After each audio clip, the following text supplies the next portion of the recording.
আসসালামু আলাইকুম। সংবাদে আপনাদের সবাইকে স্বাগত জানাচ্ছি। আমি ফিরোজ তোহা। শুরুতেই আরবে কেবলস সংবাদ শিরোনাম। বাংলাদেশের সর্বশেষ গুরুত্বপূর্ণ আপডেট সংবাদে আপনাকে স্বাগত। শুরুতেই সংবাদ শিরোনাম, পরে বিস্তারিত। শুরুতেই জানিয়ে দিব, এ আরাফাতকে ধরিয়ে দিতে 50,000 টাকা পুরস্কার ঘোষণা। সাবেক তথ্য এবং সম্প্রচার প্রতিমন্ত্রী মোহাম্মদ আলী আরাফাতকে ধরিয়ে দিতে পারলে 50,000 টাকা পুরস্কারের ঘোষণা দিয়েছে জনতার অধিকার পার্টির চেয়ারম্যান তারিকুল ইসলাম ভূঁইয়া। এরপর জানিয়ে দিব, সাবেক প্রতিমন্ত্রী তাজুল এমপি আহমেদ এবং রিয়ার অ্যাডমিরাল সোহাইল আটক। সাবেক মুক্তিযোদ্ধা বিষয়ক প্রতিমন্ত্রী ক্যাপ্টেন অবসরপ্রাপ্ত এবিএম তাজুল ইসলাম, সাবেক এমপি এবং আওয়ামী লীগ নেতা আহমেদ হোসেন এবং নৌবাহিনী থেকে বাধ্যতামূলক অবসরে পাঠানো রিয়ার অ্যাডমিরাল মোহাম্মদ সোহাইল আটক হয়েছেন। বুধবার 20 আগস্ট এসব তথ্য জানা গেছে। এদিকে পাপুয়া নিউগিনির শীর্ষধনী সাবেক এমপি ওয়াহেদ ব্যবস্থা নেয়নি দুদক। বাংলাদেশে রাজনীতি করলেও তিনি পাপুয়া নিউগিনির শীর্ষধনী। বড় ব্যবসায়ী হিসেবে সেখানকার নাগরিকত্ব পেয়েছেন অনেক আগেই। ওশেনিয়া অঞ্চলে দেশটির তার মালিকানায় রয়েছে বড় বড় 1.5 ডজন কোম্পানি। প্রতিবেশী অস্ট্রেলিয়া সহ আশপাশের কয়েকটি দেশে এসব প্রতিষ্ঠানের কার্যক্রম বিস্তৃত। সম্পদশালী ওই ব্যক্তির নাম এম এ ওয়াহিদ। তিনি ময়মনসিংহ জেলা আওয়ামী লীগের সহসভাপতি। দ্বাদশ সংসদ বিতর্কিত নির্বাচনে স্বতন্ত্র প্রার্থী হয়ে ময়মনসিংহ 11 আসনে সংসদ সদস্য হয়েছিলেন তিনি।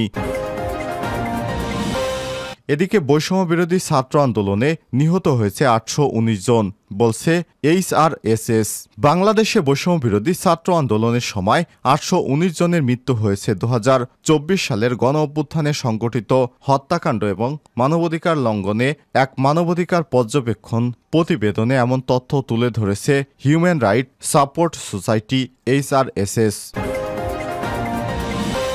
এদিকে ব্যাংককে যাচ্ছেন বাংলাদেশের প্রধান উপদেষ্টা ডক্টর মোহাম্মদ ইউনুস। অন্তর্বর্তী সরকারের প্রধান উপদেষ্টা ডক্টর মোহাম্মদ ইউনুস এই প্রথম বিদেশ সফরে থাইল্যান্ডে যাচ্ছেন। বিমস্টেক শীর্ষ সম্মেলনে অংশগ্রহণের জন্য আগামী 3 সেপ্টেম্বর তিনি ব্যাংককে যাবেন বলে জানা গেছে। এবং সর্বশেষ জানিয়ে দিব, দিল্লিতে যে পরিচয় সেফ হাউসে রাখা হয়েছে হাসিনা এবং তার বোন রেহেনাকে। সাবেক প্রধানমন্ত্রী শেখ হাসিনা ক্ষমতা ছেড়ে গত 5 আগস্ট ভারতে পালিয়ে যান।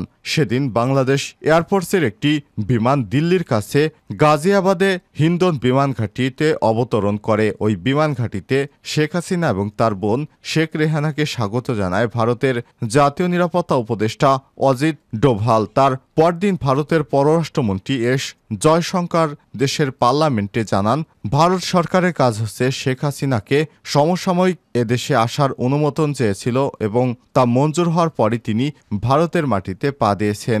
সেই থেকে শেখ হাসিনা এখন পর্যন্ত ভারতেই রয়েছেন এবং যদ্দূর জানা গিয়েছে দিল্লির উপকণ্ঠে একটি আধা সামরিক বাহিনীর অতিথি বাসায় সেফ হাউসে 2 বোনকে একসঙ্গে রাখা হয়েছে। তবে এই মুহূর্তে তাদের ঠিকানা কি সেটা সরকারিভাবে প্রকাশ করা হয়নি। খবর বিবিসি বাংলা। প্রিয় দর্শক, এতক্ষণ শুনছিলেন সংবাদ শিরোনাম, এবারে বিস্তারিত। তবে তার আগে বন্ধুরা অনুরোধ থাকবে এই সংবাদটিতে লাইক দিন। এই চ্যানেলে আপনি নতুন হয়ে থাকলে আমাদের সংবাদটি দেখতে দেখতে চ্যানেলটি সাবস্ক্রাইব করে রাখুন। কমেন্ট করে জানিয়ে দিন আপনার মূল্যবান মতামত। জানিয়ে দিন বন্ধুরা, আপনি বিশ্বের কোন দেশ থেকে আমাদের সংবাদটি দেখছেন এবং শুনছেন। এবারে বিস্তারিত। শেখ হাসিনার তথ্য প্রতিমন্ত্রী মোহাম্মদ আলী আরাফাতকে ধরিয়ে দিতে 50,000 টাকা পুরস্কার ঘোষণা। সাবেক তথ্য এবং সম্প্রচার প্রতিমন্ত্রী মোহাম্মদ আলী আরাফাতকে যেখানে পান ধরিয়ে দিতে পারলে 50,000 টাকা পুরস্কারের ঘোষণা দিয়েছে জনতা অধিকার পার্টির চেয়ারম্যান তারিকুল ইসলাম ভূঁইয়া। বুধবার 20 আগস্ট এক সংবাদ সম্মেলনে ঘোষণা দেন তিনি বলেছেন, আমি স্বতন্ত্রভাবে নির্বাচন করেছি কারণ আমি দেশের মানুষকে দেখাতে চেয়েছিলাম আওয়ামী লীগ এককেন্দ্রিক নির্বাচন করে, তারা সুষ্ঠু নির্বাচন করতে পারে না।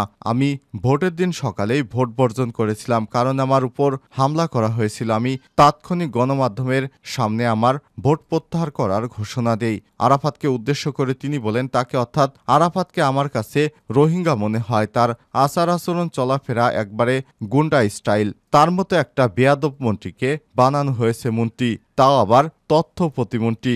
জনতার অধিকার পার্টি চেয়ারম্যান বলে নির্বাচন করতে আমার যে খরচ হয়েছে এই ক্ষতিপূরণের জন্য আরাফাত এবং প্রধান নির্বাচন কমিশনের বিরুদ্ধে ৭২ ঘন্টার মধ্যে আইনগত ব্যবস্থা নেব।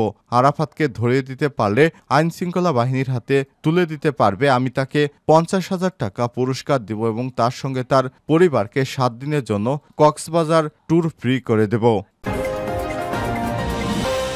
সাবেক প্রতিমন্ত্রী তাজুল, এমপি আহমেদ এবং রিয়ার অ্যাডমিরাল সোহাইল আটক। সাবেক মুক্তিযোদ্ধা বিষয়ক প্রতিমন্ত্রী ক্যাপ্টেন অবসরপ্রাপ্ত এবিএম তাজুল ইসলাম, সাবেক এমপি এবং আওয়ামী লীগ নেতা আহমেদ হোসেন এবং নৌবাহিনী থেকে বাধ্যতামূলক অবসরে পাঠানোর বিষয়ে অ্যাডমিরাল মোহাম্মদ সোহেল আটক হয়েছে বুধবার ২০ আগস্ট। এসব তথ্য জানা গেছে। ঢাকা মহানগর পুলিশ ডিএমপির গোয়েন্দা শাখার ডিবির একটি সূত্র জানিয়েছে, তাজুল ইসলামকে রাজধানীর বনশ্রী থেকে, আহমেদ হোসেনকে গুলশান থেকে এবং সোহেলকে বনানী থেকে আটক করা হয়েছে। আটক অভিযানে থাকা ডিবি পুলিশের একজন কর্মকর্তা জানিয়েছেন, তাদের ৩ জনকে ডিবি হেফাজতে রাখা হয়েছে। তবে কোন মামলায় গ্রেপ্তার হবে সে বিষয়টি এখনোই বলা যাচ্ছে না। এদিকে রিয়ার অ্যাডমিরাল সোহেলকে সোমবার ১৯ আগস্ট নৌবাহিনী থেকে বাধ্যতামূলক অবসরে পাঠানো হয়। সোহেল চট্টগ্রাম বন্দরের চেয়ারম্যান হিসেবে দায়িত্ব পালন করেন। প্রসঙ্গত, ক্যাপ্টেন অবসরপ্রাপ্ত এবিএম তাজুল ইসলাম টানা ৪ বার ব্রাহ্মণবাড়িয়া ৬ আসনের সংসদ সদস্য নির্বাচিত হয়েছিলেন। ২০০৯ সালে মুক্তিযোদ্ধা বিষয়ক প্রতিমন্ত্রীর দায়িত্ব পালন করেন তিনি। পাশাপাশি আওয়ামী লীগের মুক্তিযোদ্ধা বিষয়ক সম্পাদক পদেও ছিলেন তাজুল ইসলাম। আওয়ামী লীগের সাংগঠনিক সম্পাদক আহমেদ হোসেন দ্বাদশ জাতীয় সংসদ নির্বাচনে নেত্রকোনা ৫ আসন থেকে নির্বাচিত হয়েছিলেন। পাপুয়া নিউগিনির শীর্ষধনী সাবেক এমপি ওয়াহেদ, ব্যবস্থা নেয়নি দুদক। বাংলাদেশে রাজনীতি করলেও তিনি পাপুয়া নিউগিনির শীর্ষধনী বড় ব্যবসায়ী হিসেবে সেখানকার নাগরিকত্ব পেয়েছেন অনেক আগেই। ওশেনিয়া অঞ্চলে দেশটি তার মালিকানায় রয়েছে বড় বড় ১.৫ ডজন কোম্পানি। প্রতিবেশী অস্ট্রেলিয়া সহ আশপাশের কয়েকটি দেশে সব প্রতিষ্ঠানের কার্যক্রম বিস্তৃত। সম্পদশালী এই ব্যক্তির নাম ওয়াহিদ। তিনি ময়মনসিংহ জেলা আওয়ামী লীগের সভাপতি। দ্বাদশ জাতীয় সংসদ নির্বাচনে স্বতন্ত্র প্রার্থী হয়ে ময়মনসিংহ ১১ আসনে সংসদ সদস্য হয়েছিলেন তিনি। শুধু পাপুয়া নিউগিনি নয়, বাংলাদেশও অডেল সম্পদের মালিক এই ওয়াহেদ। দখল করেছেন বন বিভাগ সহ সরকারের বিপুল পরিমাণ জমি।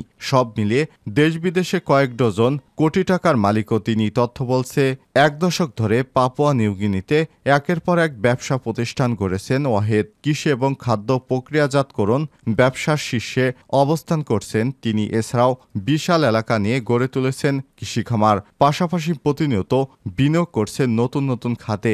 এর মধ্যে রপ্তানিমুখী নানা পণ্য, নির্মাণ এবং তথ্য প্রযুক্তি খাতও রয়েছে। প্রাপ্ত তথ্য অনুযায়ী পাপুয়া নিউগিনিতে ওয়াহেদের মূল কোম্পানির নাম দেশ বেশ এন্টারপ্রাইজ লিমিটেড। ঠিকানা পোস্ট বক্স ২৬২, বোরোকো ন্যাশনাল কাডোট্রায়েল স্ট্রিট, পাপুয়া নিউগিনি। এই প্রতিষ্ঠানের প্রোফাইল ঘেঁটে দেখা যায় এর আওতাধীন প্রতিষ্ঠানের মধ্যে রয়েছে গডসনস এন্টাল super market, cash and carry service station 2 X, bakery 2 X food, গডন্স হোলস অ্যান্ড ডেলিভারি ডিপো, দেশবেশ wholesale and retail fast food bakery এবং ফ্রিজার ডিপার্টমেন্ট স্টোর, লয়েস রোডে wholesale and retail fast food bakery ইত্যাদি। এছাড়াও BP expert limited, concord construction limited নামেও তার কোম্পানি রয়েছে। এরকম প্রায় ২০ থেকে ২৫টি কোম্পানি রয়েছে তার। বৈষম্যবিরোধী ছাত্র আন্দোলনে নিহত ৮১৯ জন। HRSS। বৈষম্যবিরোধী ছাত্র আন্দোলনের সময় ৮১৯ জনের মৃত্যু হয়েছে। ২০২৪ সালে গণ অভ্যুত্থানে সংগঠিত হত্যাকাণ্ড এবং মানবাধিকার লঙ্ঘন সংক্রান্ত এক মানবাধিকার পর্যবেক্ষণ প্রতিবেদনে এমন তথ্য তুলে ধরেছে human rights support society HRSS। মঙ্গলবার ২০ আগস্ট সকালে জাতীয় প্রেস ক্লাবে সংবাদ সম্মেলন করে এই সব প্রতিবেদন তুলে ধরেন HRSS এর গবেষণা কর্মকর্তা সাইফুল ইসলাম। মানবাধিকার পর্যবেক্ষণ সংস্থা হিউম্যান রাইটস সাপোর্ট সোসাইটি বলছে, নিহত ব্যক্তিদের মধ্যে ৬৪৬ জনের মৃত্যুর ধরন বিশ্লেষণ করতে পেরেছে HRSS। তাতে দেখা গিয়েছে ৪৫৫ জন গুলিতে, ৭৯ জন অগ্নিদগ্ধ হয়ে 78 জন পিটুনিতে, 10 জন ধারালো অস্ত্রের আঘাতে এবং অন্যান্য কারণে 24 জন মারা গিয়েছে। HRSS তাদের প্রতিবেদনে বলছে, নিহত 819 জনের মধ্যে 630 জনের নাম তারা জানতে পেরেছেন। 189 জনের নাম জানা যায়নি। 16 জুলাই থেকে 3 আগস্ট পর্যন্ত 311 জন এবং 4 আগস্ট থেকে 18 আগস্ট পর্যন্ত 505 জন মারা গিয়েছে।